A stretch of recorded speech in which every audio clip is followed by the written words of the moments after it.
Okay,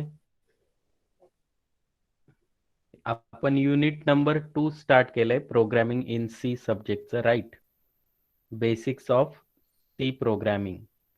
From that unit 2, we covered first point, that is introduction to C. Then data concepts we already covered. Okay, all the points. Now in this today's lecture, we will see what are the basic input output statements available in C programming. Okay, from that we develop some program by using printf and scanf function. Then we will see what are the different character input output functions available in C and use of comments. I think comments part is already covered in last lecture, right? In second lecture, I think. Means what? For single line comment, we can use slash double slash, and you can write down any comment after double slash. If you want to give multiple line comment, then this comment is starts with slash star and ends with, you can write your data here.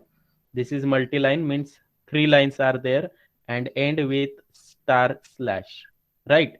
Means it is skipped from the program, right? It is not executed, but it is for understanding purpose, means what your code do or does. So we will start our last point of unit number 2, that is basic input outputs in C. Okay, operators we already covered in last lecture yesterday. Okay, so this is input output in C. Input output in C. It has two types. First type is console input output functions, and second type is file input output functions. Okay, in this unit we will see the types of console output input output functions. There are two types, formatted functions and unformatted functions. In formatted, which one is input function? Scanf is input function, and which one is output function? Printf is output function. From unformatted functions, input functions are getch, getche, and getchar. Okay. From output function, putch, putchar, and puts are output functions. Okay. We will see what are the use and how to develop our C program by using these different functions in our C program. Okay. So these are the some examples. Here again, getS is one of the input function from unformatted category functions. Okay. तर या unit मध्ये आपण हा पहिला part पाहणार आहोत. Not this file input output, this is not content of this unit. Okay, या first पार्टचे हे दोन टाइप्स आहेत, फॉर्मॅटेड फंक्शन अँड अनफॉर्मॅटेड फंक्शन. आता प्रत्येक फंक्शन मध्ये एक इनपुट फंक्शन आहे आणि आउटपुट फंक्शन आहे. तर scanf is a input function and printf is a output function in formatted functions category. आणि अनफॉर्मॅटेड मध्ये पण दोन प्रकार आहेत, input function and output function. Here getch, getche, getchar and getS are input function, and putch, putchar and puts are output function. Okay. So now first is formatted functions. From formatted function, there is two types, input and output function. So scanf is a input function, right? Input function. If you want to give input, then you can use scanf. Means what? This is your computer. Okay. Input function and output function means what? And this is your keyboard. Okay.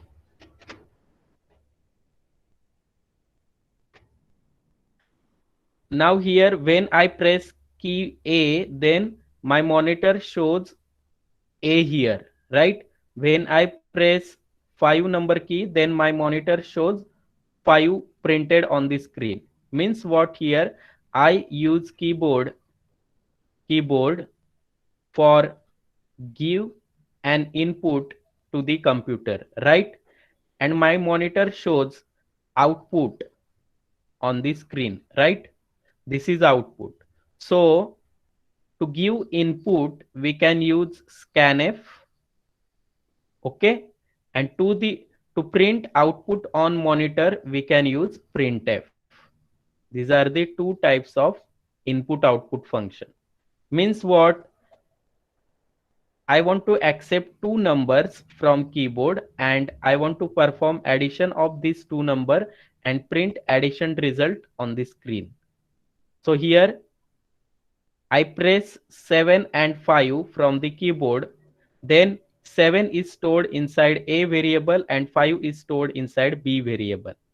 Then here we perform C is equal to A plus B, and by using printf function we can print the value of C. Okay, but before printf we have to read this value from keyboard through या values येणार आहेत त्या आपल्याला read करायच्यात. So we can use here scanf to accept input, to read the input from keyboard, and then to print the output on the screen we can use printf. म्हणजेच काय, scanf कशासाठी use होतोय? To accept input from user, to read the input from user, and printf is used for to display an output on the monitor or screen, or to display values on the screen. Okay, this is the main difference between scanf and printf. Again, here scanf is a general purpose formatted console input function. Okay, console means what? When your program is run, there is an output window generated, right? आणि त्या output विंडोवर तुम्हाला values द्यायच्यात. That is nothing but your console input window. It can read all the built-in data types like integer, float, बघितलेत ना आपण data type, char, double. Okay, तर ते सगळे काय बिल्ट इन डेटा टाइप. म्हणजे तुम्हाला इंटिजर व्हॅल्यू इनपुट द्यायचंय, फ्लोट द्यायचंय, कॅरेक्टर द्यायचंय, you can give an input and automatically convert numbers into a proper internal format. So syntax of scanf is, scanf has two parts. First part is enclosed within quotation sign. You can give control strings here, and after comma part you have argument parts. Okay, here control string specifies the field format in which data is to be entered, and the argument 1, argument 2 specifies the address of the location where the data is stored. Okay, so control part मध्ये format specifier द्यायचा आहे आणि argument part मध्ये address of variable द्यायचा आहे. आपण ते programme मध्ये बघूया. Control string consists of individual groups of character with one character group for each data item. Each character group must begin with percent symbol. Okay, this symbol. म्हणजे आपण जे वापरलं ना पर्सेंट डी, पर्सेंट एफ, ते आता इथे different format specifiers दिलेले आहेत. ओके, ते आपल्याला यूज करायचे आहेत for read the value. Percent C कशासाठी आहे? For single character. If you want to give input of single character, you have to use %C. %D for decimal integer. %I, again you can use %D or %I. Both have same meaning. To read decimal integer means what? If you want to give input 10, then you have to use %D in scanf or %I in scanf. Okay, then %E and %F have same meaning. If you want to read floating point value, then you have to use %E or %F format specifier. Then reads a floating point number. Again here %D, %G is also same. If you want to read float number, then there is %E, %F and %G, same meaning. Okay, if you want to read octal number, there is a format specifier %O. Okay, for string %S. For hexadecimal number, %x. To read pointer, there is a %p. We will see in 6 unit. %u, if you want to read an unsigned integer. Unsigned integer means what? Positive number. Okay, 10. That is called as unsigned. And sign means what? Negative number. That is -10. Okay. If you want to scan for set of character, then you have to use % and open and close square bracket. Then now next is printf. If you want to print value of variable on the screen, you can use printf function. Okay, syntax of printf function is same. There is console string and argument 1, argument 2 part. Means what? Printf has 2 part, quotation and after comma part. Okay, scanf is also same, quotation and after comma part. Okay, control string indicates how many arguments follow and what their types are. Okay, for more frequently use format specifiers in printf sar. आता आपल्याला values print करायच्या असतील तर same format specifier आहेत जे आपण स्कॅनएप मध्ये use करणार. For character print %c, for decimal %d and %i is used.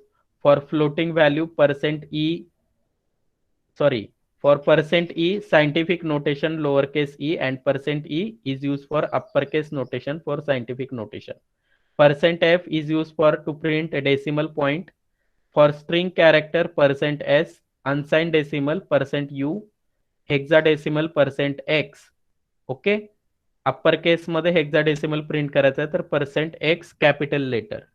If you want to print %sign in printf, then you have to use double %sign. Okay, आता आपण बघूया programme. So here मला काय करायचंय sir. हा, yes. Double सांगा ना सगळं.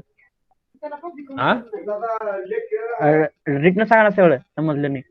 हा, ओके, आपण प्रोग्राम मध्ये बघणार आहे. ओके, प्रोग्राम मध्ये लक्ष द्या म्हणजे समजेल. Okay,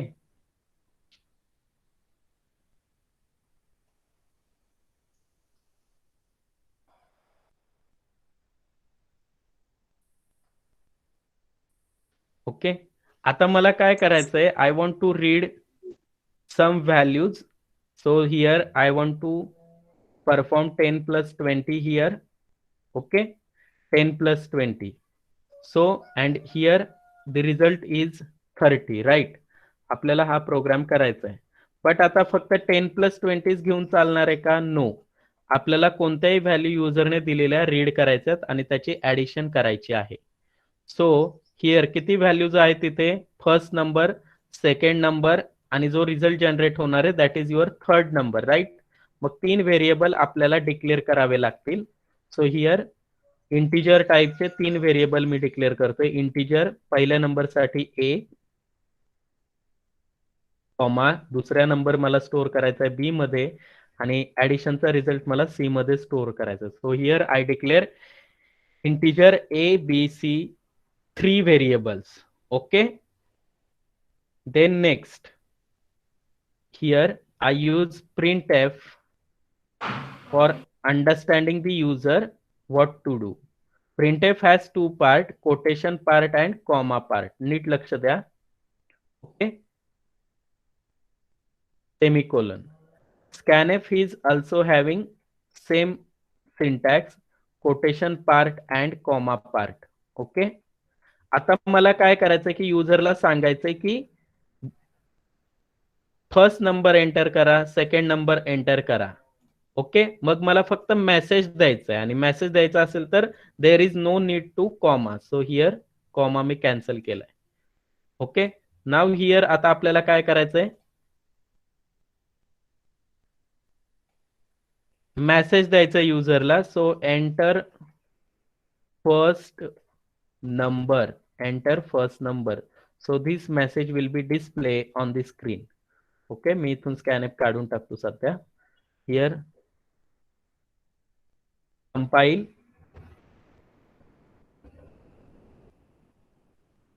zero errors, right? And now execute. Here enter first number message is display, पण माझा कंट्रोल कुठे? इथे इथे बघा पॉइंटर माऊस कीबोर्डचा. मी नंबर एंटर करू शकत नाहीये इथे. ओके, तर ते करायचं असेल तर आपल्याला आता स्कॅनएफ ची गरज लागणार आहे. ओके, आपल्याला काय लागणार आहे? स्कॅनएफ ची मदत घ्यावी लागणार आहे. आता हा मेसेज डिस्प्ले झालाय, मग युजर पहिला नंबर एंटर करणार कीबोर्ड थ्रू. मग इनपुट व्हॅल्यू ऍक्सेप्ट करण्यासाठी आपल्याकडे फंक्शन आहे scanf, that is input function. Printf ने काय केलंय? स्क्रीनवर व्हॅल्यू डिस्प्ले केली, enter first number, that is called as output function, म्हणजे आउटपुट डिस्प्ले केलंय. आता आपल्याला कीबोर्ड थ्रू व्हॅल्यू घ्यायची आहे, मग ह्याला स्कॅनएफ यूज करावं लागणार, इनपुट फंक्शन. आता मला पहिली व्हॅल्यू ए मध्ये स्टोअर करायची, पहिला नंबर ए मध्ये स्टोअर करायचा आहे. आता नीट लक्ष द्या, scanf has two parts, quotation part and comma part. Okay, quotation part and comma part. आता मी तुम्हाला ऑलरेडी सांगितलेलं आहे की इंटिजर साठी फॉर्मॅट स्पेसिफायर काय असतो? यस, कोण सांगते? %d, right. Then float, %f, right. Character, %c. Okay, this is standard. So आता आपल्याला काय करायचंय? पहिला नंबर ए मध्ये स्टोअर करायचा. आता हे एक्झिक्यूट झाल्यानंतर प्रोग्राम मध्ये काय होतंय लक्ष द्या नीट. Okay, 1 minute. आता ज्यावेळी ही पहिली लाईन एक्झिक्यूट होते ना, इंटिजर ABC, त्यावेळी काय होतंय? ज्यावेळी मी ती एक्झिक्यूट करतोय तर प्रोग्राम मध्ये म्हणजेच कम्प्युटरच्या मेमरीमध्ये 3 मेमरी लोकेशन्स जे फ्री आहेत ते ॲलोकेट होत आहेत. ओके, कारण मी 3 व्हेरिएबल डिक्लेअर केलेले आहेत. ओके, आता हे काय आहेत? मेमरी लोकेशन आहेत. म्हणजेच मी तुम्हाला सांगितलेलं की student having his or her name, right? Suppose his name is ABC and his roll number is 101. Same thing computer मध्ये असते की मेमरी लोकेशनला युजरने हे नेम दिलेत, पण मेमरी लोकेशनला एक मेमरी ऍड्रेस असणार आहे, बरोबर? That is nothing but your roll number. Means what? Suppose address of this memory location is 1001, 1002 and 1003. This is not value, address, memory address. Okay, these are all memory address. Okay, now next मी त्यांना value काय दिलेले आहेत? ABC. पहिल्या लोकेशनला value काय? A, second location B, third location C. अजून त्यामध्ये मी values दिलेल्या नाहीयेत, तर कम्प्युटर काय करतो? कोणत्याही रँडम व्हॅल्यू यामध्ये सध्या स्टोअर करून ठेवतो, त्यांना गार्बेज व्हॅल्यू म्हणतात, जोपर्यंत युजर त्यामध्ये व्हॅल्यूज पुट करत नाहीये तोपर्यंत. आता मी स्कॅनएफला काय सांगणार की मला पहिला नंबर ए मध्ये स्टोअर करायचा आहे. ओके, आता नीट लक्ष द्या, त्या मेमरी लोकेशनचं नेम ए आहे आणि त्याचा मेमरी ऍड्रेस काय आहे? 101. मग स्कॅनएफला मेमरी लोकेशन समजत नाहीत, त्याला ऍड्रेस समजतो. कम्प्युटरला मेमरी लोकेशनचे नेम समजत नाहीत, तर ऍड्रेस समजतो. तर हा ऍड्रेस ऍक्सेस करण्यासाठी आपल्याकडे एक ऑपरेटर आहे, आपण पाहिलेला एम्परसँड. याला काय म्हणतात? एम्परसँड. आणि कुणाचा ऍड्रेस आपल्याला ऍक्सेस करायचा आहे? तर ए व्हेरिएबलचा ऍक्सेस करायचा आहे. So write down here A. Okay, after ampersand. आता मला सांगा, ए चा डेटा टाईप काय आहे? डेटा टाईप इंटिजर आहे. सो आपल्याला फॉर्मॅट स्पेसिफायर लागणार कोणता इंटिजर साठी? %d लागणार. ओके, तर नीट लक्ष द्या. आता हा %d असणार आहे कोटेशन पार्ट मध्ये. तुमचे फॉर्मॅट स्पेसिफायर राहतात कोटेशन पार्ट मध्ये, आणि आफ्टर कॉमा, कॉमा नंतर पार्ट राहतो. तुम्हाला तो नंबर कुठे स्टोअर करायचा आहे? तर ए च्या ऍड्रेस वर जाऊन, ए च्या मेमरी लोकेशनच्या ऍड्रेस वर जाऊन. तर मी तेच इथे लिहिणार आहे की माझा पहिला नंबर हा इंटिजर आहे, मग युजरला इंटिजर इनपुट द्यावं लागेल. So %d and where to stored? At the address of A's memory %a. तर याला एम्परसँड म्हणतात किंवा ऍड्रेस ऑफ असं सुद्धा म्हटलं जातं. ओके, एम्परसेंड ए म्हणजे काय, ए च्या मेमरी ऍड्रेसवर जाऊन पहिला नंबर स्टोअर करायचा आहे. मग तसंच मला बी मध्ये सेकंड नंबर स्टोअर करायचा आहे. So I copy this code and paste it here. Here only message is change. Second, आता मला बी मध्ये स्टोअर करायचं आहे. काय चेंज होईल स्कॅनएफ मध्ये? %b. राईट, एम्परसेंड बी म्हणजे आपल्याला व्हेरिएबल मध्ये स्टोअर करायचंय. मग काय, दुसऱ्या या बी व्हेरिएबल मध्ये दुसरी व्हॅल्यू स्टोअर होईल. पण आता सी चं काय, सी मध्ये काय करायचंय आपल्याला, तर ऍडिशन करायची आहे. ओके, सी मध्ये काय करायचंय, ऍडिशन करायची आहे. मग काय, C C is equal to equal a plus two b. A plus b. Right, good, a plus b. Now आपण आता हे करून बघूया एवढंच. Compile, execute. बघा पहिला मेसेज Sir, डिस्प्ले झाला. हा, येस, रिझल्ट देण्यासाठी परत प्रिंट करावं लागेल ना रिझल्ट म्हणून. हा राईट, आपण ते करणार आहोत. पण पहिल्यांदा आपण नंबर ऍक्सेप्ट होतात का चेक करूया. Okay okay, enter first number. So here I enter first number 15. तर आता काय होणार आहे, ज्यावेळी मी 15 प्रेस करतोय, ओके, ज्यावेळेस मी 15 प्रेस करतो इथे, त्यावेळेस काय होतंय, हा पहिला मेसेज डिस्प्ले झाला, एंटर फर्स्ट नंबर. 15 एंटर केला, तो स्कॅनएफ काय करणार आहे, ऍड्रेस ऑफ ए च्या ऍड्रेसवर जाऊन हा 15 स्टोअर्ड करणार आहे. Means what here, 15 is stored inside A's memory location 15. So 15 is stored here. So now next, here I press enter. Enter second number message is display. जोपर्यंत तुम्ही इनपुट देत नाहीये तोपर्यंत पुढचा प्रोग्राम एक्झिक्यूट होत नाही. Enter second number message is display. So here I entered second number 30. So now 30 कुठे stored होणार आहे, scanf सांगणार आहे कुठे स्टोअर करायचा आहे, बी मध्ये स्टोअर करायचा आहे. मग काय, 30 is stored inside B's memory location. Okay, next code काय आहे रे, C is equal to a plus b. मग आता हे ऑपरेशन परफॉर्म होताना कम्प्युटर काय करणार, की ए च्या मेमरी लोकेशन वर जाणार, त्याला व्हॅल्यू मिळाली 15. बी च्या मेमरी लोकेशन वर जाणार, त्याला व्हॅल्यू मिळाली 30. त्यांचे ऍडिशन तो करेल 45. ओके, आणि 45 कुठे स्टोअर करायचे आपण सांगितले, असाइनमेंट ऑपरेटर काय सांगणार आहे हा, की सी मध्ये ती स्टोअर करा. So now 45 is stored inside C's memory location. Okay, so C मध्ये 45 स्टोअर्ड झालेत, पण प्रिंट झालेत का, इथे मी एंटर प्रेस केला, प्रिंट झाले का सी ची व्हॅल्यू, नो. नो. मग आता आपल्याला परत सी ची व्हॅल्यू प्रिंट करावी लागेल. सो हिअर मग काय यूज करावं लागेल, प्रिंट करायचं आपल्याला. मग प्रिंटएफ की स्कॅनएफ, प्रिंटएफ. कीबोर्ड वरून व्हॅल्यू रीड करायची असेल तर स्कॅनएफ, प्रिंट करायचं असेल तर printf. So printf.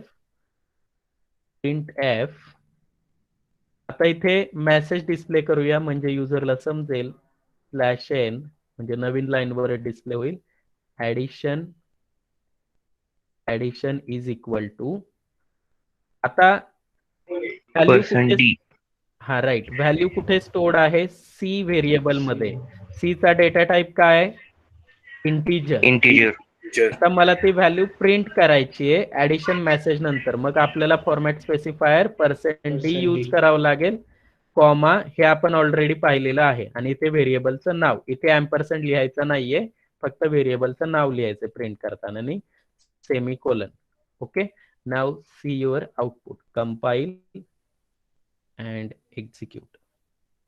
Okay, enter first number message is display 15. Enter second number 30. Addition is equal to 45 messages display. म्हणजे त्याने C च्या मेमरी लोकेशन वर जाऊन 45 ऍक्सेस केले आणि इथे प्रिंट केलेले आहेत. तो कळालाय का स्कॅनएफ चा use, printf scanf. Yes sir. Okay, याचा स्क्रीनशॉट घ्या. ओमकार शिंगाडे, काय टाइम आहे लेक्चरचा, 10 आहे ना, 10 वाजता जॉईन व्हायचं बरोबर. ओके, स्क्रीनशॉट घेतलाय. हो सर. पूर्वा गोरे लेक्चरच्या टाइम मध्ये जॉईन व्हायचं 10 वाजता बरोबर. सॉरी सर, लेट झालं सर. ओके, आता हे आपल्याला काय करायचंय, आता हे घेतलंय तुम्ही स्क्रीनशॉट, नो प्रॉब्लेम. आता मला या प्रोग्राम मध्ये चेंज करायचं आहे. ओके, आता मला काय करायचंय की हे डबल डबल नकोय मला. Enter first number, enter second number, इथे 4 लाईनचा कोड आहे. तर आपण प्रिंटफ आणि स्कॅनएफ एकदाच वापरणार. हे अगेन नकोय मला. आता मग मी हे काढून टाकतो, कॅन्सल. आता इथे आपण म्हणूया एंटर 2 नंबर्स, म्हणजे 2 नंबर्स डायरेक्टली युजर एंटर करेल. Enter 2 numbers, enter 2 numbers. आता 2 नंबर इथे एंटर होत आहेत. ओके, 2 नंबर एंटर होत आहेत. मग आपल्याला स्कॅनएफ मध्ये काय काय चेंज करावं लागेल. 2 नंबर एंटर झाल्यामुळे आपल्याला दोनदा %d यूज करावं लागेल. तर या %d नंतर इथे यूज करायचा आहे %d. आणि दुसरा हा %d कुणासाठी आहे, एम्परसेंड B. साठी. %B. ए नंतर कॉमा द्यायचा आहे, %b द्यायचा आहे. ओके, तर आता आपला कोड काय झाला, कमी झालेला आहे line of codes. So compile and execute. So enter 2 numbers, message is display. So here I enter 15 आणि एंटर प्रेस करायचा आहे आणि दुसरा नंबर टाइप करायचा आहे 30 आणि आता एंटर प्रेस करायचा आहे. झालंय. Addition is equal to 45 messages display here. Okay, तर या प्रिंटफ स्कॅनएफ मध्येच आपण दोन्ही नंबर ऍक्सेप्ट केलेले आहेत. So you can accept any value here. 5 value असतील तर काय, 5 टाइम %d येईल, 5 टाइम %d. आणि इथे 5 वेगवेगळे व्हेरिएबल येतील, %a, %b, %c, %d, %e. तर अशा प्रकारे तुम्ही कितीही नंबर स्कॅनएफ मधून रीड करू शकता. तर आपण इथे 2 नंबर रीड केलेले आहेत. ओके, आता एक गोष्ट लक्षात ठेवायची, हा this first %d is associated with %a. म्हणजे पहिली व्हॅल्यू जी दिलेली आहे तुम्ही, ती ए मध्ये स्टोअर होणार आहे, बी मध्ये होणार नाही, कारण बी ही दुसरी व्हॅल्यू आहे. सपोज मी इथे चेंज केला %b and %a. Okay, program तर रन होईल. Compile and run. First number दिला 15, दुसरा नंबर दिला 45, ऍडिशन आली 60. पण इथे चेंज काय झालंय रे, की बी मध्ये पहिली व्हॅल्यू स्टोअर झाली, म्हणजे बी व्हेरिएबल मध्ये 15 स्टोअर झाला आणि ए व्हेरिएबल मध्ये 45 स्टोअर झाला. म्हणजे हा पहिला %d काय करतो, इथे जी पहिली व्हॅल्यू आहे त्याच्यामध्ये पहिली व्हॅल्यू स्टोअर करतो and second one stores second value in second variable. Okay, means what, इथे जसं तुम्ही द्याल तशा व्हॅल्यूज तिथे स्टोअर होतील. ओके, ज्या सिक्वेन्सने द्यायच्यात त्या व्हेरिएबल मध्ये त्या व्हॅल्यू स्टोअर होतील. So you can perform subtraction, multiplication, division, modulus, okay, mod operator, remainder print करण्यासाठी. सो या कोड मधून तुम्ही सगळे प्रोग्राम्स एक्झिक्यूट करू शकता. Addition, subtraction, multiplication, division, any. फक्त इथे आपल्याला काय पाहायचं होतं, प्रिंटफ आणि स्कॅनएफचा यूज बघायचा होता. ओके, तर स्कॅनएफ कशासाठी, to read input from keyboard and printf to print output on the screen. Okay, म्हणून प्रिंटफला आपण काय म्हणतो, आउटपुट येते, त्यामुळे आउटपुट फंक्शन. ओके, हे एक्झामला विचारू शकतात. फंक्शनची नावं देतील आणि विचारतील which one is output function. So you have to select printf and scanf is input function, so it can read input from keyboard, that's why it is input function. Okay,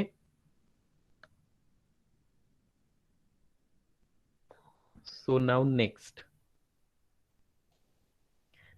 is unformatted input output functions. आता unformatted कोणते थे, printf आणि scanf सोडून. तर get char function आहे, getChar accepts one character from keyboard and stores in variable. म्हणजे getChar function काय करतंय की कॅरेक्टर रीड करण्यासाठी getCharचा यूज होतोय. बघूया आपण. ओके, तुम्ही इथे कॅरेक्टर सुद्धा रीड करू शकता printf scanf मध्ये, नो प्रॉब्लेम. सपोज मी इथे कॅरेक्टरची व्हॅल्यू दिली ए, मग इथे डेटा टाईप काय घ्यावा लागेल? कॅर. कॅर घ्यावा Character. लागेल, राईट. कॅर, कॅरेक्टर साठी कॅर. इथे म्हणूया here enter character and here. इथे मला सांगा स्कॅनएप मध्ये काय टाकावं लागेल? कॅरेक्टर ए मध्ये स्टोअर करायचं. कोण सांगतंय? %C %A. हा, राईट. कोटेशन मध्ये काय येणार आहे? कोणती व्हॅल्यू आहे? Percent C. कॅरेक्टर. म्हणजे फॉर्मॅट स्पेसिफायर काय? %C. आणि कुठे स्टोअर करायचे? ए च्या ऍड्रेस वर जाऊन %A. Percentage. Okay, right. आणि इथे काय ऍडिशन नाहीये, सो नो नीड. आणि ते आपण सी ची व्हॅल्यू प्रिंट करणार आहे. सो सॉरी, ए ची व्हॅल्यू प्रिंट करणार आहे. ए इज इक्वल टू, इथे काय येईल? %C. %C. बरोबर. आणि ते variable name A. Okay, so now compile and execute. So enter character, suppose I enter x and here a is equal to x. म्हणजे a ची व्हॅल्यू काय आहे? x आहे. सपोज फ्लोट व्हॅल्यू प्रिंट करायची असेल, फ्लोट वर operation करायचं असेल तर डेटा टाईप फ्लोट, राईट. इथे काय होणार आहे? Percentage. %f. प्रिंटएफ मध्ये काय होईल इथे? Percentage. %f, right. कंपाईल करूया, रन करूया. So you can use any data type. Enter, आता मेसेज तो आहे म्हणून ते डिस्प्ले झालाय. आपण इथे व्हॅल्यू देऊ 3.15 दिली, तर 3.15 प्रिंट झालेले आहेत. तर लास्ट डिजिटची व्हॅल्यू किती आहे? फ्लोटची 6 डिजिट, म्हणजे उरलेले तो काय करतो? 0 प्रिंट करून टाकतो. हे झालं आता प्रिंटएफ स्कॅनएफ ने. पण आता त्यांनी काय सांगितलं की getChar नावाचं पण फंक्शन आहे, त्याने तुम्ही कॅरेक्टर रीड करू शकता. So here I declare one variable character C and here getChar function मी यूज करणार आहे. getChar काय नाव आहे तसं बघूया. getChar, right. getChar. So getChar काय करतोय की ऍक्सेप्ट, म्हणजे इनपुट ऍक्सेप्ट करतोय. पण हे फंक्शन आहे, so it has open close round bracket. आणि तो काय करतोय की कॅरेक्टर व्हेरिएबल मध्ये स्टोअर करतोय. म्हणजे आपल्याला सी मध्ये व्हॅल्यू स्टोअर करायची ही. So C is equal to getChar. Okay, मी कंपाईल करतो प्रोग्राम. No errors. एक्झिक्यूट. इथे काहीच मेसेज दिलेला नाहीये आपण. सो मी एक कॅरेक्टर दिलं W, एंटर. प्रोग्राम एंड झाला. W प्रिंट झालाय का इथे? नाही, फक्त ऍक्सेप्ट झालेला आहे आणि तो C मध्ये स्टोअर झालेला आहे. ओके, सो मी इथे काय करतो आता? नेक्स्ट, पुढचं फंक्शन बघूया. Next function is putchar. Putchar displays a variable on screen. Putchar काय करतोय की व्हेरिएबलची व्हॅल्यू जी आहे, व्हेरिएबलची व्हॅल्यू जी आहे ती तो डिस्प्ले करतोय स्क्रीनवर. मग आपल्याला डिस्प्ले करायची स्क्रीनवर. सो हिअर यूज पुटकॅर आणि त्याच्यामध्ये व्हॅल्यू द्या व्हेरिएबलची C. एक compile and run. Compile run. Okay, आता पहिल्यांदा काय होणार आहे बघा. इथे तो इनपुट मागतोय आपल्याला. आपण काहीच मेसेज वगैरे प्रिंट केलेले नाहीयेत. सो जी व्हॅल्यू मी देईल P दिला. आता हा getChar काय करणार आहे? इथला getChar function accept this P value and stored into C variable. आणि ज्यावेळी मी एंटर प्रेस करेल, पुढचा कोड एक्झिक्यूट होईल. पुटकॅर काय करेल? ही C ची व्हॅल्यू जी आहे ती तो स्क्रीनवर प्रिंट करेल. बघा, मी एंटर प्रेस करतो, P प्रिंट झालाय. तर हा सेकंड P कुणी प्रिंट केलाय? या पुटकॅरने प्रिंट केलेला आहे C ची व्हॅल्यू. सो getChar कशासाठी? Accept input of character, right. And putchar कशासाठी? Display character on screen. Okay, so this is the use of getChar and पुटकॅर.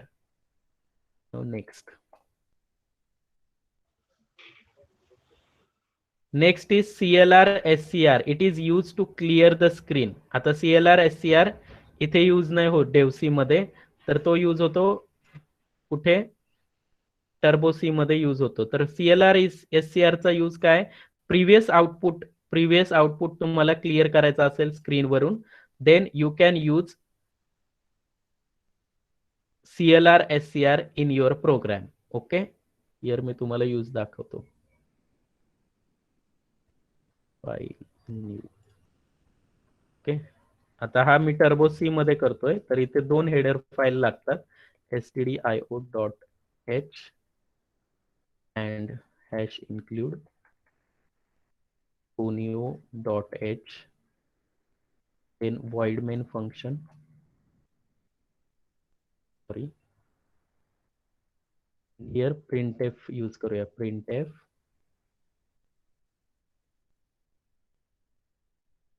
Me message देतो, हाय हॅलो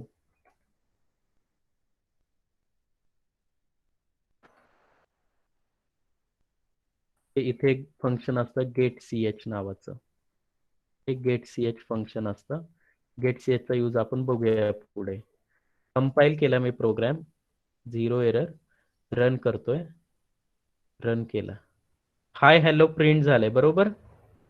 ओके, नेक्स्ट. आता मी hi hello काढतो आणि इथे माझं नाव लिहितो, Sagar. Okay, compile and run. Okay, हे बघा हाय हॅलो इथे प्रिंट झालेलं आहे. आता ते प्रोग्राम मध्ये काढून टाकले तरी सुद्धा प्रिंट झालेलं दिसतंय आपल्याला, हाय हॅलो, आणि त्याच्यानंतर माझं नाव प्रिंट झालेलं सागर. तर टर्बो सी मध्ये प्रिव्हियस आउटपुट क्लिअर करण्यासाठी CLR SCR फंक्शनचा यूज होतो. तर ते कुठे वापरायचंय, जिथे आपला पहिला प्रिंटएफ आहे त्याच्या अगोदर, म्हणजे इथे CLR SCR clear screen, clear previous output. आता बघा कंपाईल करतो, आता फक्त आउटपुट येणार आहे सागर. ओके, आलंय सागर, आउटपुट आलेलं आहे. Okay, so this is the use of CLR SCR function. समजलंय का CLR SCR? Yes sir. Sir repeat सांगा ना. Okay. Yes sir. Yes sir. Okay, कुणाला तरी समजलं नाहीये, परत एकदा मी सांगतो. 1 मिनिट. मी इथून CLR SCR काढलेला आहे. ओके, कंपाईल करतो प्रोग्राम, रन करतोय, डबल सागर, मागचं आउटपुट परत प्रिंट झालंय बरोबर. सागर सागर 2 टाइम प्रिंट झाले. सपोज CLR SCR मी इथे यूज केला. आता बघा मागचं जे आउटपुट आहे ते क्लिअर होईल डबल सागरचं, आणि हेच एकच आउटपुट येईल. Compile,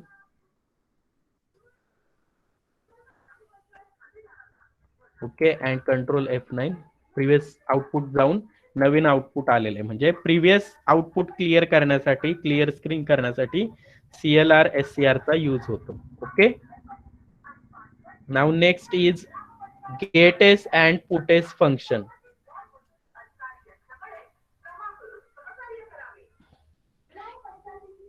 gets and puts function. Gets काय, gets accepts a string of character from keyboard and stores in a variable.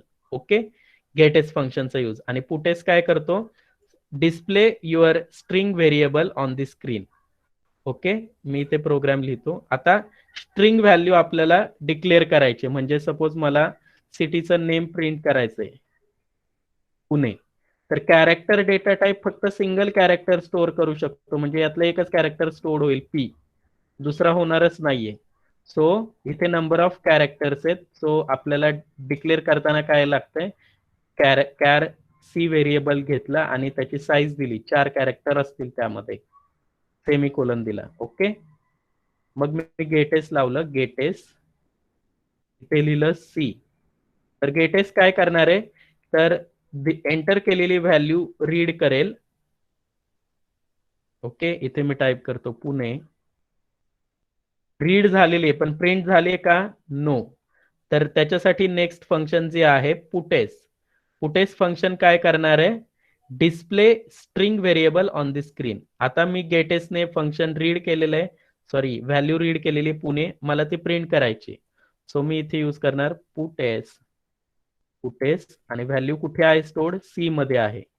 तर बघा गेट कारला आपण C is equal to get char लिहितो, पण इथे गेटेस मध्ये इथे पॅरामीटर द्यायचा आहे. दोघांमधला डिफरन्स लक्षात ठेवा. Compile and run.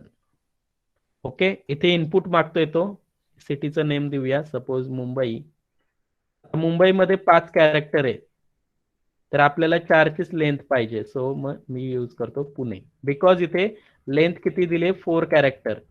आता हे पुणे मी टाईप केलंय, ते कुठे स्टोर होणार आहे, सी व्हेरिएबल मध्ये स्टोर होईल. त्यानंतर याला ऍरे म्हणतात, आपण शिकणार आहे 4th युनिट मध्ये.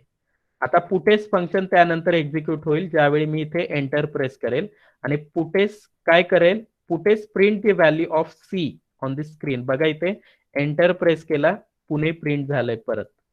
तर पुटेसने ही पुणे व्हॅल्यू प्रिंट केलेली आहे. समजलाय गेटेस आणि पुटेसचा use.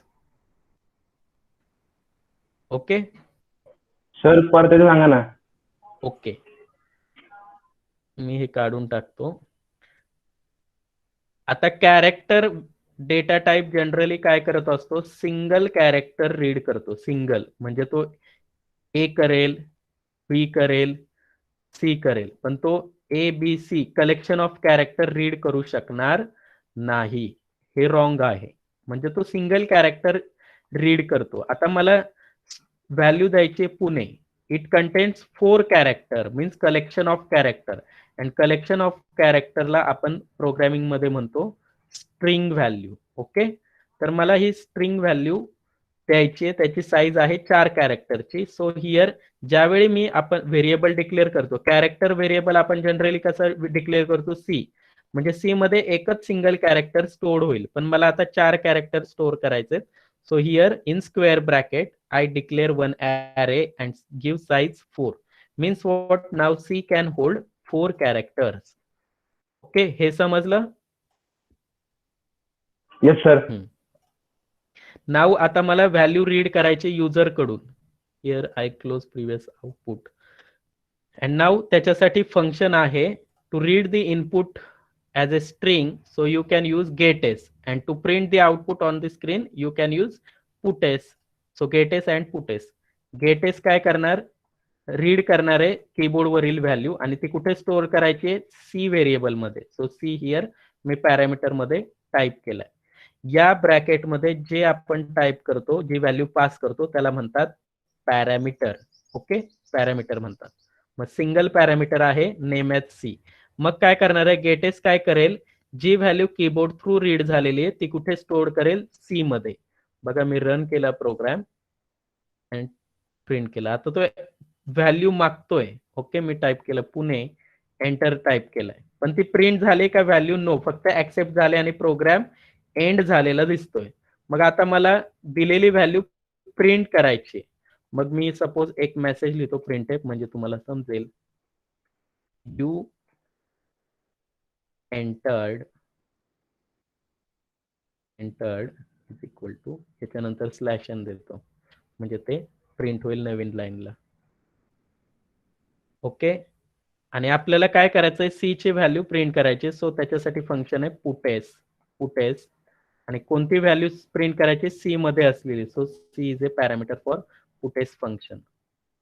Semicolon. Okay, compile, run. Okay, value मागतोय तो. So here I type Pune. So you entered message print होईल प्रिंटफ मुळे, आणि पुटेस फंक्शन काय करणार आहे, सी ची व्हॅल्यू प्रिंट करणार आहे. गेटेसने काय केलंय, पुणे सी मध्ये स्टोअर केलाय, आणि पुटेस काय करणार, सी ची व्हॅल्यू प्रिंट करणार. So here I press enter. So now here message is display you entered Pune. Okay, okay sir. so this is the job of getes and putes. So now next one is getch function.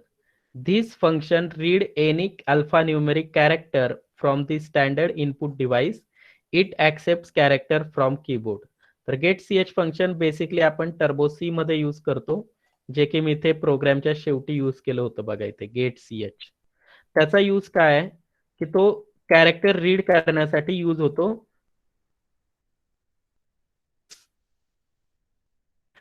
तेव्हा तुमचा program run होईल. आता याचा use सांगतो मी तुम्हाला. इथे दिसणार नाही. कंपाईल केला मी प्रोग्राम आणि रन करतोय. Compile and run. आता मी इथे सागर प्रिंट झालेलं आहे, मला मागे जायचंय परत, पण मी कसं जाणार?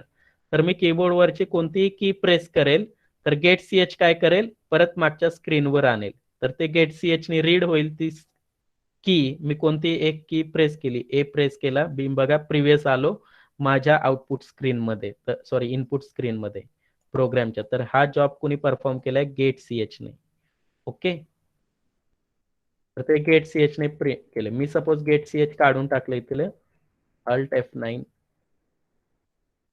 Control F9. बघा आउटपुट येतंय का? स्क्रीनवर आउटपुटच येत नाही, मी रन करतोय, कंपाईल केला, कंपाईल झाला आणि आता रनच होत नाही. तर गेटेक्सचा अजून एक यूज आहे की तो काय करतो, इथे दिलेले कॅरेक्टर आहेत ते इनपुट ऍक्सेप्ट करतो आणि तुमच्या आउटपुटवर तो डिस्प्ले करणार आहे. गेट ch ने काय झाले, हे सागरचे कॅरेक्टर रीड झाले आणि ते आउटपुटवर डिस्प्ले करण्याचं काम सुद्धा गेट ch करतोय. तो कंपाईल करा आता, कंट्रोल F9 आणि कंट्रोल F9 ने रन झाला प्रोग्राम. आणि मी कोणती की प्रेस केली ती तिथे होत नाही टाईप, आपण परत मागे विंडोला येतो. तर याचा यूज टर्बो सी मध्ये आहे, डेव सी मध्ये यूज होत नाही, कारण डेव सी मध्ये आउटपुट विंडो दुसरी जनरेट होते. Okay, so this is the job of get ch function. So now next is our second unit is completed, so you have to solve these different questions. Okay, lots of questions are there. Okay, there are some program, implement program to demonstrate use of logical and. Okay, काल मी शिकवले conditional operator पण शिकवले, काय question mark आणि colon sign दिली तर तुम्ही तो प्रिंट करू शकता.